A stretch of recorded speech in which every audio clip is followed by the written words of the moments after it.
Welcome to another exciting episode of the $1 Million Peddlers. I'm Papergoy. And I'm Mr. Magazine. And it's Saturday, BOLO Day. So exciting. It is pretty exciting. Yeah. Every Saturday we bring you what's sold recently on eBay, and we got a lot of them lined up today, so we better cut with the spiel and get right into it, Mr. Magazine. Well, not my cup of tea. It's fragile, it's breakable, but it's $45.79 plus shipping. It's a Belle of Belle. Nice. Yeah. Disney's Beauty and the Beast Belle. Did it come with a box? We did not have the box on this one, but it did go for $45. $45 with no box, yeah. And you could see this at a garage sale for $5. I mean, why not, right? Definitely. So, you know, it's Bradford Exchange, Bradford Editions, limited edition, but nice detail on the, her gown there. So nice. Yeah, you definitely can find these things out there for anything sure. like that from Disney, pick it up, and you're going to make some good money on it. Nice. All right, next up, this is... Speaking of Disney, but not back then. Absolutely. Star Wars. Who doesn't like Star Wars? You would think this is a rare piece. It's from '77. It's a promo booklet, but they are out there. It's another thing you can see. Maybe pick it up for a few bucks out there, and definitely. Now, what is it exactly? It's like an 8.5 by 11 booklet. Lots of pictures from the movie. Came out right when the movie came out, but for whatever reason, I've had a bunch of them over the years, and they are out there. So. If you can pay up to $5 for them, you're gonna make some money. Yeah, I don't think I've ever seen that either. So it seems, don't get it for me. Don't get it for me. I got one. Unless it's mint. Exactly. Minty. All right. Abercrombie and Fitch. You used to sing a song about that, didn't you? Back in the day. I did. I like girls who were Abercrombie and Fitch. There you go. Anywho, this is one of those big catalogs. They go for good money. Bruce Weber's always in most of these here. I think I took a $75 offer on it. It doesn't look like much, but inside lots of pictures, clothing, fashion, little gay interest going on as well. So it's a loaded book. And you will find those out there. I have found those out there. Expect to pay $5 to $10 a piece on them. Yep. People do pick those up when they're at the sale, and they say, I get $5 out of it. Don't be afraid to pay that. And they're thicker, like a, That's why like a phone book. Yeah, sure. Yeah. All right. Cannot go media mail either, unfortunately. Has anyone ever thrown away $20? Well, I'm sure many people don't do what my employees in my company did. We sold this. It was listed 3 years ago, and we pulled it out of the box, and it was broken in half. Oh. So just a little lecture here.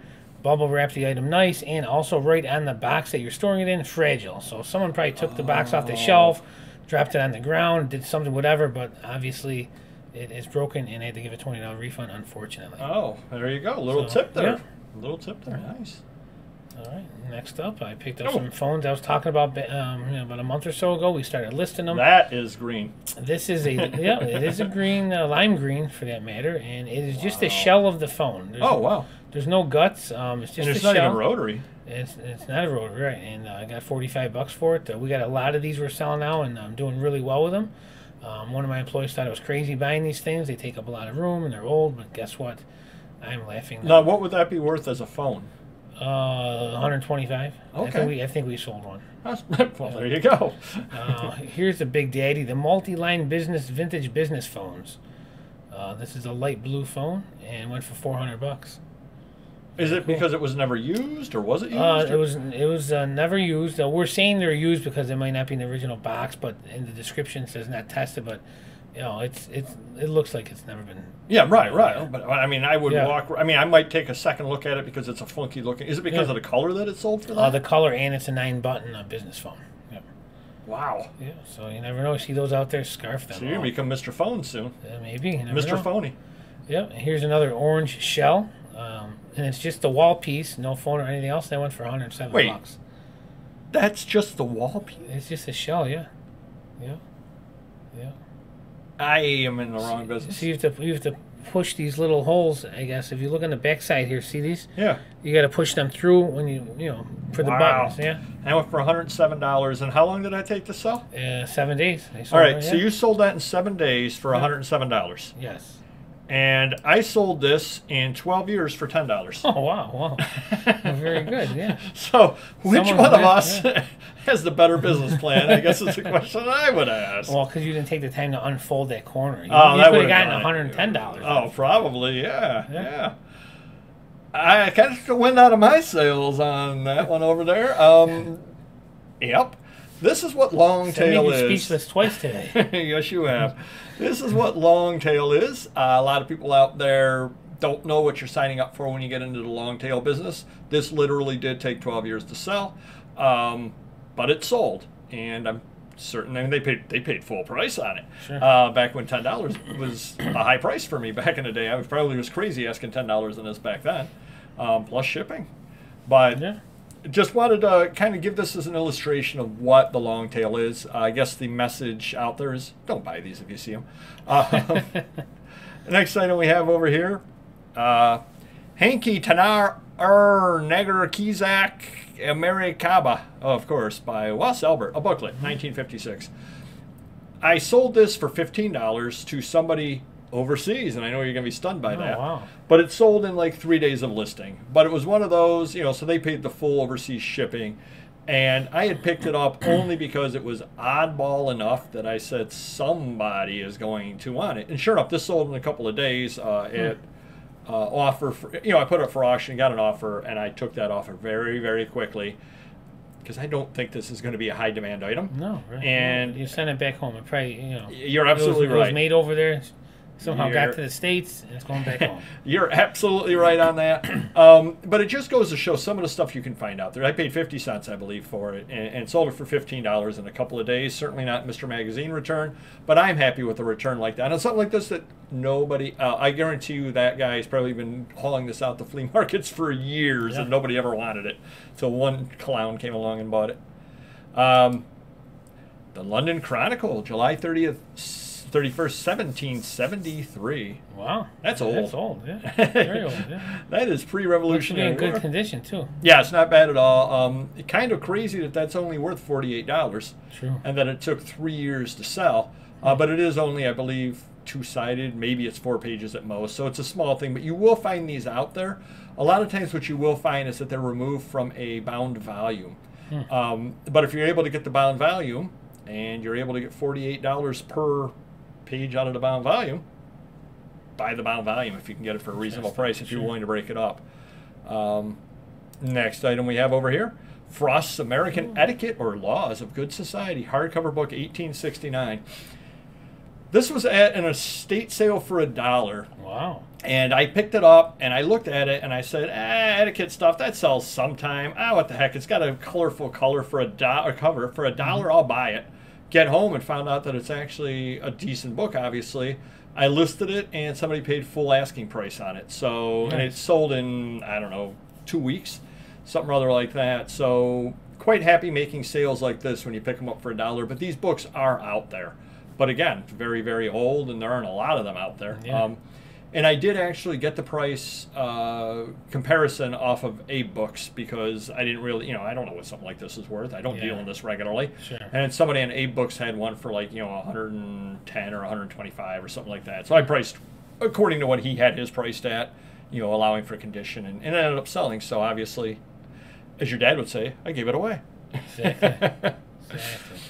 Speaking of another thing I gave away, Sibley's department store cloth bag. You're like the bag man. Exactly. I took $15 on this, which, again, I really did kind of give that away. But this is, I'm certain... Papergoy? Well, this is cloth. Oh, wow. This is cloth Papergoy. Measures 5 by 6 with a drawstring on top. So I'm thinking it would be like for like a little jewelry box, and you pull the top across because it's, you know, 5 by 6, so it's not overly large. But I paid $1 for this out at a sale. And I'm sure when I picked it up, I'm sure the person's like looking at it going, okay, why is the guy buying it? But you can find things like this out there. I've shown time and again in the BOLO videos that bags do sell. I do regularly sell them when I find them. Not a lot of competition out there for these type things, by the way. Sure. Kind of cornered the market on them, and they sell very quickly. I mean, if you looked, I listed it in 2022. Who would have thought this would sell faster than that magazine? Me. Well, everybody now. Everybody knows now. And then the last item we have today, which is kind of a neat item, the Demon and Dread Playgoer program, October 20th, 1929, Spencer Tracy. I took a $175 offer on it. Years ago, I probably would have priced this at like $75 or $50 and been happy to get it out of there because I think I paid $1 for it or $2 for it. However, when I started doing a bunch of research, this is one of his earliest works. There you go. Spencer's. Now, I did a fair amount of research on it as well, obviously, because I'd never seen something this early. Early role was at Schubert Belasco Theater in Washington, D.C. the week before it was set to go to New York City, and it played the following week in Brooklyn for a day, and then the stock market crashed. They couldn't get financing, and it never made it to Broadway.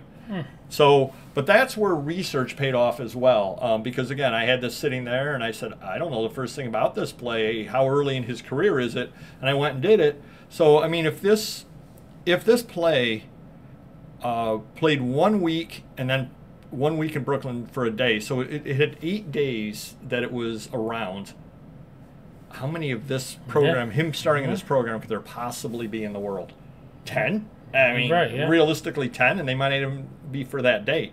So that was why I put the $220 price on it, because I said this is going to be a very, very rare one, and I figured somebody out there is a Spencer Tracy collector or a play collector or something. Cover.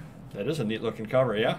But this is one of those times where research did pay off. I was able to show how rare it was, and I was able to get the price. And the person who bought it probably knew all of that, but I kind of was justifying the price too. And the other reason why I did all of that is because if somebody were to question me on it and say, well, why are you asking $200 on this? Why is this so good? Well, I could just go to a listing and look down and go, because they only made 8 days worth of... They only made 8 days worth of that play program ever. So hopefully that helps you some. That's where a little bit of research pays off. And we had a nice little mixed bag over there. I had no idea at all about any of those phones.